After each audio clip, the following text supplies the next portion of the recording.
जब आंखों में अरमान लिया, मंजिल को अपना मान लिया, है मुश्किल क्या आसान क्या, जब ठान लिया तो ठान लिया।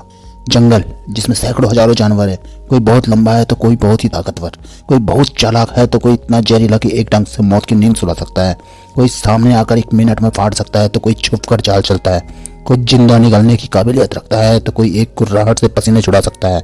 खूंखार, खतरनाक और तबाही मचा देने वाला जोश भरा होता है ऐसे जानवरों में। लेकिन ये सभी सिर्फ एक दहाड़ सुनकर कांपने लगते हैं, छिपने की जगह ढूंढने लगते हैं, भागने का रास्ता खोजने लगते हैं, जिसके सिर्फ सामने आ जाने से ही सामने वाले की मौत 99% फिक्स हो जाती है। वो जानवर है शेर। शेर सिर्फ एक नाम ही नहीं बल्कि बहादुरी की पहचान है। बस एक नाम ही काफी होता है किसी खाली इंसान को जोश से भर देने के लिए। शेर की कुछ ऐसी क्वालिटीज होती है जो अगर हम अपना ले तो यकीन मानिए जिंदगी बादशाहों वाली होगी। और इस जमाने में जो लोग उस बादशाहत को हासिल कर चुके हैं, कहीं ना कहीं उन सब में एक क्वालिटीज होती है जो उन्हें दुनिया के ताकतवर लोगों में शामिल करती है। तो आज हम बात करते हैं लायन की उन क्वालिटीज के बारे में जिससे वो जंगल पर राज करता है। Number 1, choose your own throne. अपना सिंहासन खुद चुनो। जंगल में रहने वाले जानवरों में से कोई भी यह नहीं कहता है कि शेर जंगल का राजा है।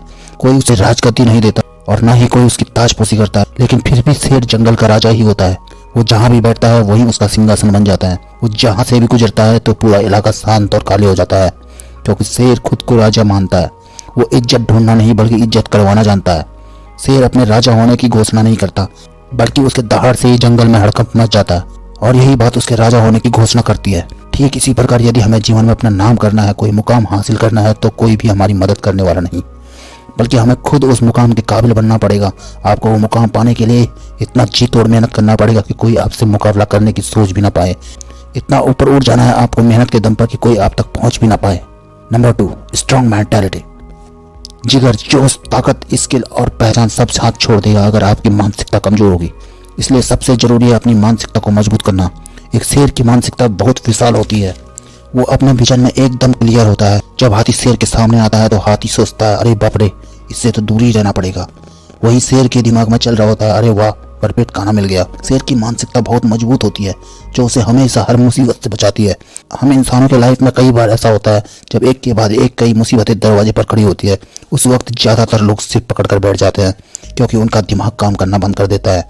ऐसा ही कभी शेर के साथ होता है। जब एक पूरा लकड़बग्घों का झुंड उसे घेर लेता है, उस वक्त अगर वो जरा सा भी डरेगा या अफसोस करेगा तो लकड़बग्घे उसे फाड़ खाएंगे। लेकिन उस वक्त शेर के दिमाग में भागने का नहीं बल्कि लड़ने का इंतकाम चल रहा होता है। वो ऐसा दाव सोच रहा होता है ताकि वह दुश्मन को उसकी औकात याद दिला दे और बता दे कि जंगल का सिर्फ एक ही राजा होता है और वो है शेर। इसलिए अपनी मुसीबतों से भागने के बजाय उनका सामना कीजिए। Number 3, positive and clear mindset. शेर जब कभी शिकार के लिए जंगल में निकलता है तो सामने उससे कई ज्यादा ताकतवर गैंडा होता है, उससे कई ज्यादा ऊंचा जानवर जिराफ होता है, उससे कई ज्यादा भारी जानवर हाथी होता है, उससे कई ज्यादा चालाक लोमड़ी होती है और उससे कई तेज दौड़ने वाला चीता, हिरण और भी कई जानवर होते हैं। लेकिन फिर भी बिना डरे घबराए अपना विजन और माइंडसेट क्लियर रखता है कि जीतूंगा तो मैं ही। अपने शरीर की जितनी ताकत वह शिकार करने में लगाता है, उससे कई ज्यादा ताकत वो अपने माइंडसेट को पॉजिटिव रखने में लगाता है। तो आप भी हमेशा याद रखें कि ये जरूरी नहीं कि आप में कितना टैलेंट है, आपको कितनी स्किल्स आती हैं, आप कितने बलशाली, ताकतवर और तेज दिमाग वाले हैं, बल्कि मायने ये रखता है कि आपके गोल्स को अचीव करने के लिए आपका माइंडसेट कितना फोकस्ड, कितना पावरफुल और कितना अग्रेसिव है। Number 4, pin point focus and patience. शेर की यह खासियत होती है कि वो अपने फोकस को पीक पर रखता है। सबसे पहले वो अपने शिकार को नजर में रखता है, फिर धीरे धीरे नजदीक जाता और सही वक्त पर सही दाव खेलकर तुरंत अपने शिकार को अपना भोजन बना लेता है। इस दौरान वह जरा सा भी डिस्ट्रैक्ट नहीं होता, क्योंकि एक सेकंड को भी उसका ध्यान उससे हटा या जरा सी भी हलचल हुई तो आज उसे भूखा सोना पड़ेगा और उसकी बादशाहत और दहशत को भी इससे खतरा है। इसलिए वह अपने फोकस को एकदम तगड़ा रखता है, उसके बाद पेशेंस रखता है और अगले ही पल दाव जीत लेता है। इससे हमें यह सीखना चाहिए कि हम किसी भी लक्ष्य की तैयारी कर रहे हैं तो जब तक उस लक्ष्य को हासिल न कर ले तब तक लक्ष्य से जरा सा भी नजर नहीं भटकना चाहिए, वरना एक छोटी सी गलती आपको अपने लक्ष्य से हमेशा के लिए दूर कर देगी। Number 5, keep your plan secret. याद रखना कि भूखा शेर कभी भी दहाड़ता नहीं है। वह सिर्फ तभी दहाड़ता है जब उसे जंगल में खौफ पैदा करना हो और अपनी मौजूदगी का एहसास करवाना हो।